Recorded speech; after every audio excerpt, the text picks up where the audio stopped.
Hey paisanos, it's me, a KevRA. Hello! You want me to stop doing the voices? Yeah, I can stop doing the voices. That's fine. I'm sorry about that, yeah.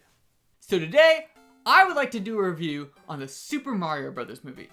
Just to clarify, the new one, not the old one. Although the old one did simultaneously get stuff better and worse. So there's that. But we're going to talk about that a little bit later. I want to talk about this from the perspective of someone who's not just a Mario fan from the NES days, clearly love Mario, but also as someone who crafts stories, someone who is a writer, director, actor. I help a lot of my friends, help hone and craft their stories as well. And regardless of all the good reviews you see out there, regardless of the people being like, oh my gosh, I love this film, the one thing that people consistently admit is that the story just really wasn't that good. Everything else it does fantastically. So let's go ahead and start off with that. I mean, the voice casting, even though everyone was like, oh my gosh, no, they cast Chris Pratt as Mario, this is gonna be terrible, why would you do that? Yeah, that was fine. It was perfectly fine. Everyone was bitching for no reason. And then everyone else did just as fantastic. People have always thought that Jack Black was gonna kill it. Keegan-Michael Key, I know there's a little bit of backlash, but I think people mostly got on board with that pretty quickly.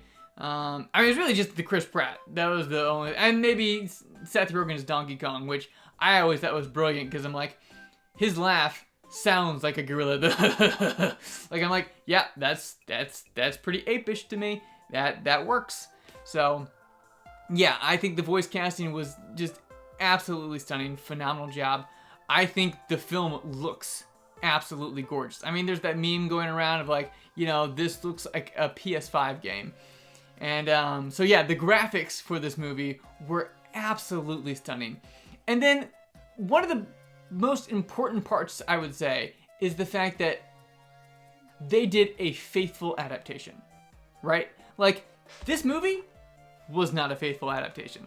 That's why a lot of people consider it really freaking bad. Unless you say, well, if you just take out the fact that it's a Mario thing, if you try to just ignore that, it's actually a pretty decent movie, which that I can kind of get on board with. I still don't think it's a great movie by any means, but if you look at it just from a story, from a narrative perspective, yeah, this movie works. Unlike the new movie we just saw, where, I mean, don't get me wrong, there was stuff that worked, and anyone who says the movie didn't have a plot, no, it absolutely had a plot. Trust me, as someone who knows story structure, it had all of that stuff there. It had an inciting incident. It had, the hope is lost moment.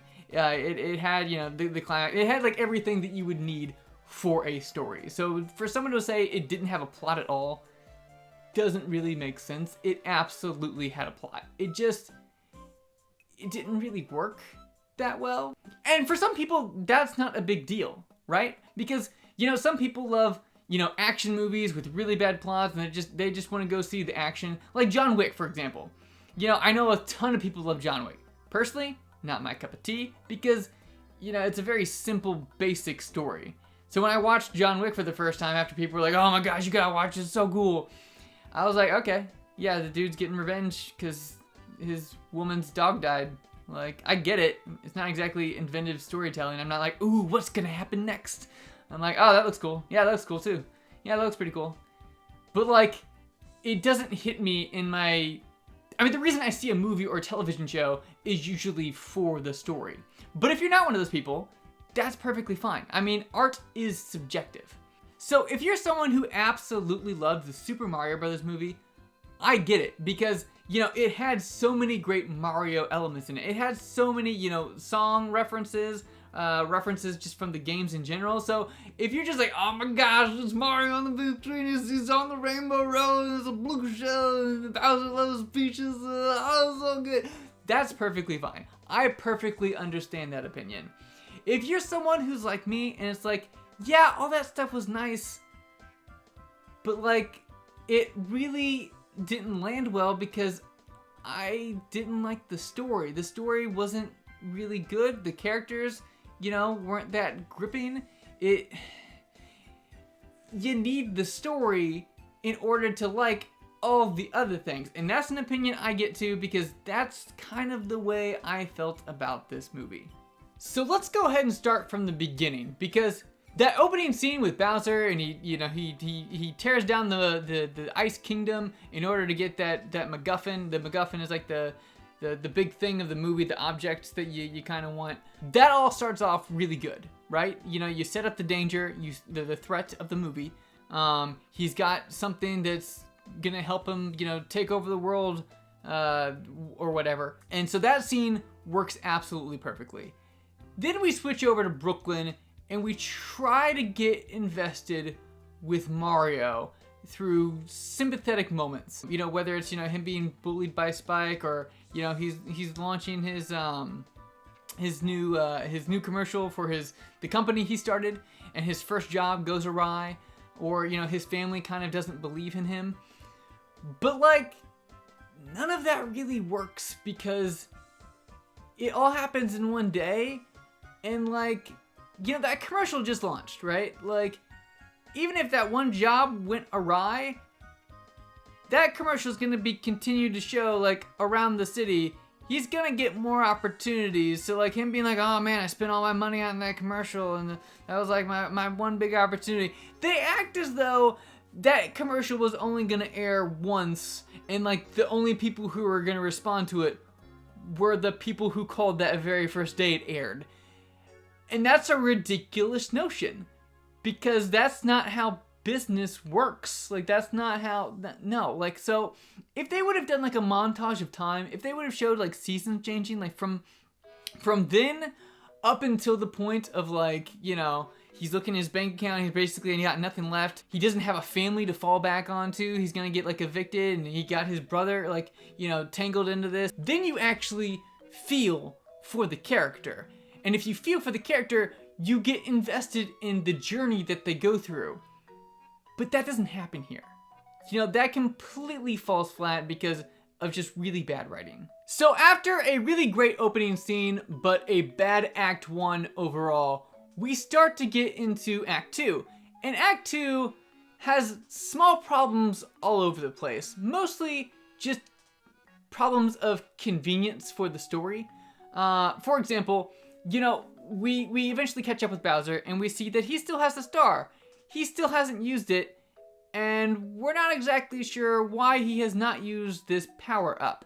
But I don't want to get into that too much right now, because I want to get to that specifically at the end of the movie, where I feel like it becomes really problematic. So let's go ahead and switch over to Mario and Peach, because Mario, gets introduced to Toad. He goes over to the castle, finally gets to meet Peach, who just got done doing a meeting. She's like, Bowser is coming. He's gonna destroy, he's gonna take over the world, blah, blah, blah, blah. We're gonna wait till tomorrow to leave.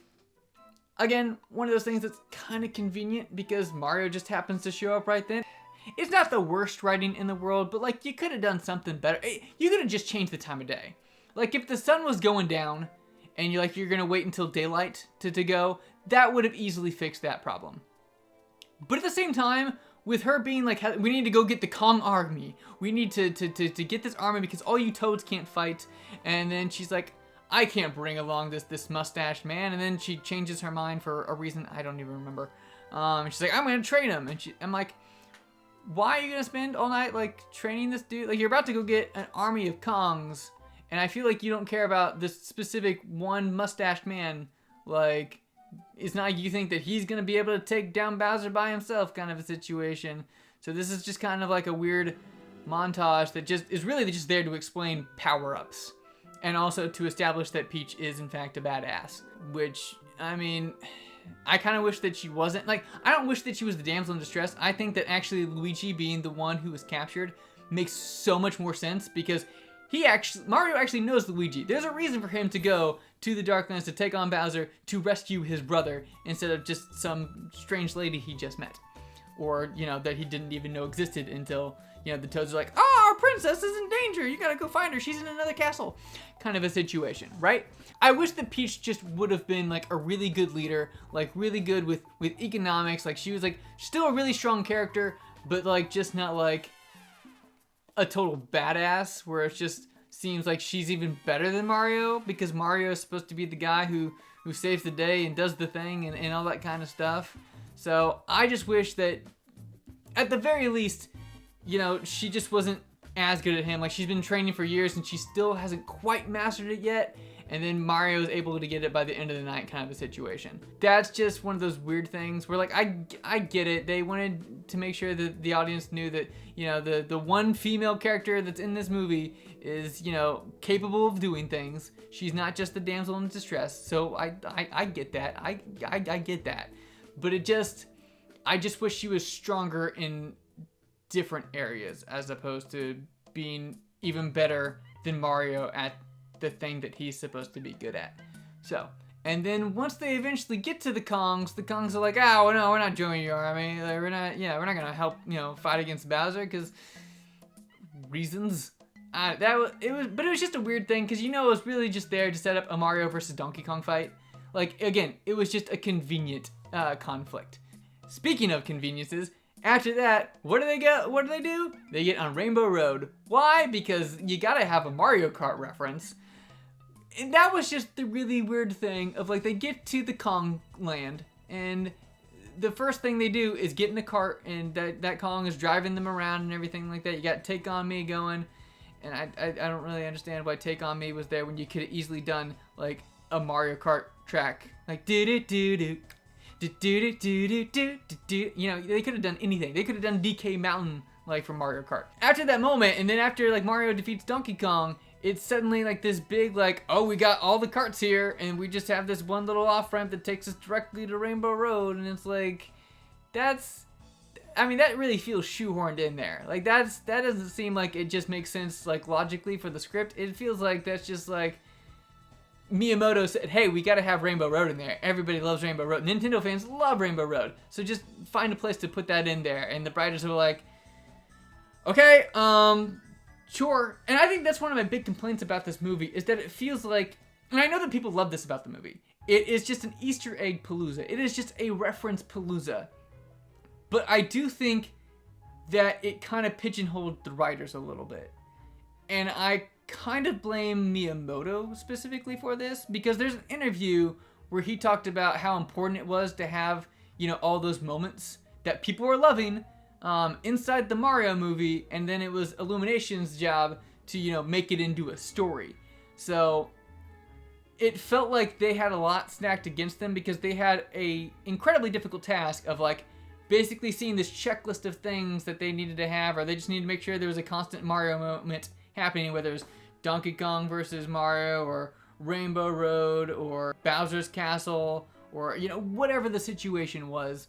Like, because I guarantee they had a long list or whatever. They just had to continuously think of, like, one moment that could lead into another moment. And again, while audiences seem to absolutely love it, I think it did actually hurt the story. And so I wish there was less of it. I wish they would have come up with the story and then figured out ways to incorporate those moments within the story.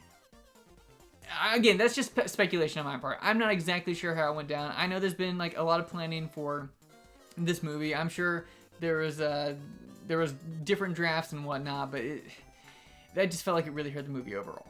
And then we start to get to the end of the second act and go into the third act, and that's where the problems really started to happen for me, because Bowser invades Mushroom Kingdom. He talks to Peach and he's like, I got this superstar for the both of us. She just decides to be a complete and total idiot and just be like, I would never, you know, marry you, you monster. I think she should have, like, tried to trick him and being like, oh, you got that for me? Oh my god, and just acts like she's all super lovey-dovey, over the moon about it, blah, blah, blah. And then, you know, as she, like, gains his trust, as he's all, like, you know, doe-eyed and happy about this, that's when she grabs the superstar, kicks his ass, and goes through his entire army. Like, it seemed like that would have been the situation to do in that. Like, I just kept thinking, I was like, she could easily get that superstar. Like, she could totally use this to her advantage right now.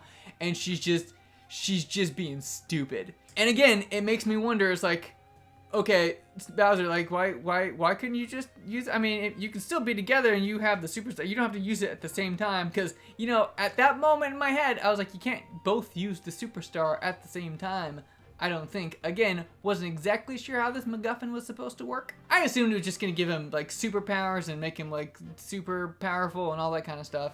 And so it's just like, yeah, I'm the super powerful badass. You want to come join me? We can conquer the world together. He doesn't have to wait for her to do that. I just don't understand that MacGuffin. I really don't. Like, as someone who's played all these Mario games, and I know that the stars have different functions and whatnot, like, when Mario and Luigi touch it at the very end, and they become invincible for, you know, with the music and all that kind of stuff, I'm like, okay, so it's like the original games where you're invincible and then it wears off, right? Or does it, like, does it pop back out of you and you gotta pop it back in? Like, is it an infinite amount of supply? Because it seems like there's only one of them in the world. So I don't know if it's just gonna disappear forever or what the exact situation is. It's the problem of, you know, if it only lasts 20 to 30 seconds or a minute or whatever, it's a really terrible MacGuffin. Or if you're gonna do it like for an infinite amount of time, again, why didn't you just use it from the very beginning, as opposed to, you know, you get like a couple days into having this superstar and still not use it, and then all of a sudden Mario and Luigi use it instead because you were a dumbass. That was way too convenient. That was just, again, not very good, smart writing that kind of like takes you out of the film because you don't believe these characters' actions, right? You don't have that suspension of disbelief because you don't believe the moment. You don't believe the character motivations. You don't believe what they're doing because what they're doing is stupid. And so by the end of the movie, I was just like, I don't understand what's going on here. I don't understand the MacGuffin, and I'm not invested at all. Like, yeah, there's a bunch of great stuff that happens within this movie, but man, it's just, there's a lot of stuff that just doesn't work, that you just need to do like a rewrite for. Like, and the thing is, like, everything that they had, I think, worked to a degree, but like they needed to rework it, to rewrite it. Like the beginning of the movie, right? Where I talked about, you know, the whole like thing, if he wants to make himself this big, huge plumber and run his own business and be successful and all that kind of stuff, and he's really kind of, you know, going against the world, and, you know, a lot of like despair and hopelessness is happening because he can't get his business off the ground. If you did like a seasonal thing where it seems like he's really trying and still not getting anywhere, that works.